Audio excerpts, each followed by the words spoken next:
What if I told you that electric eels can generate enough electricity to stun a horse? These fascinating creatures, native to the Amazon and Orinoco river basins, can produce electric shocks of up to 600 volts. How do they do this? Electric eels possess specialized cells called electrocytes, which work like tiny batteries. When they want to deliver a shock, these cells discharge simultaneously.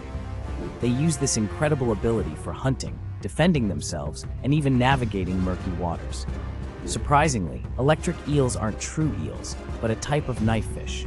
Their remarkable ability continues to intrigue scientists and nature lovers alike, showcasing the wonders of evolution in action.